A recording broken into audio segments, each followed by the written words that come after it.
So now people say, well, you were never planning on it. You were never going to be medicated. You were never going to take care of yourself. 3 years before Adonis Paul and Hatman and Daywave came into my life, I was medicated. For 3 years. I had the same doctor, I had the same therapist, I had medications. For 3 years. I tried. I wouldn't be in my Section 8 if I hadn't done anything. People like to say, well, you were just handed an apartment. Nobody else is just handed an apartment. I wasn't either. I had to be on the medication and therapy for a year before even being considered to get my Section 8, and then it was another year before I got it.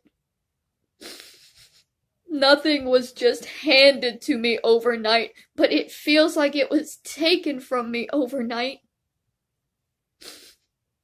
Because y'all contacted my therapist, you contacted my doctors, you caused so many problems for me that I lost my therapist and was afraid to get another one because you were threatening the first one. That's why I lost my medications. That's why I lost my benefits. It's not because I wasn't trying or doing what I needed to do. For 3 years, I was doing what they needed me to do with no arguments. What changed? What changed was these YouTubers who took my videos, demonized me, and then sent their thousands of fans to attack and mentally abuse me, contacting my landlord, contacting my therapist, contacting my doctor, contacting my family, contacting every single person they could to destroy the life that they did not believe I deserved, because they believed that I was faking everything and didn't need the medication and didn't deserve the doctor and don't deserve the apartment because it was just handed to me, and they didn't have apartments just handed to them, and nobody just handed me anything. I was homeless, working on myself for years before I got my apartment. It did not happen overnight, but you can't convince any of these people of that. Because my abusers told them that it happened overnight. And it doesn't matter that I very well documented the years of homelessness and medications and therapy that I went through before I was just handed an apartment.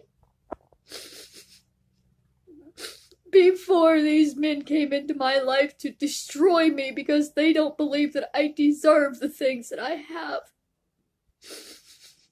Years I was on my medication, years I was in therapy, years I was seeing a doctor, just for people to say, well, she was never going to do any of this.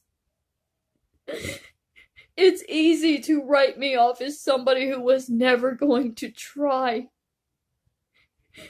than to look at me as somebody who was desperately trying and then violently attacked by multiple YouTubers for 15 months. Consistently.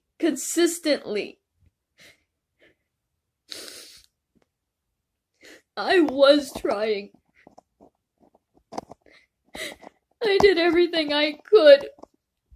And things were getting better, and then these people came and took it all away from me with their lies and defamation and slander.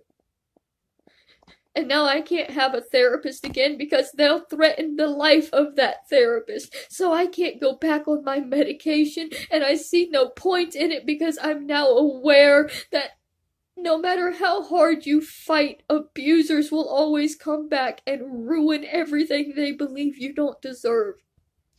And then blame you for the loss of it.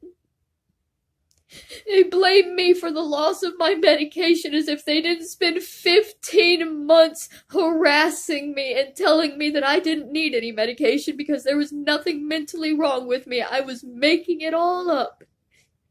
As if they didn't spend months contacting and threatening the life of my therapist to stop me from receiving that help. They did everything they could to take away the support that I had, and then when it's gone, they walk away and say, well, it's all your own fault for not being strong enough to hold on to it.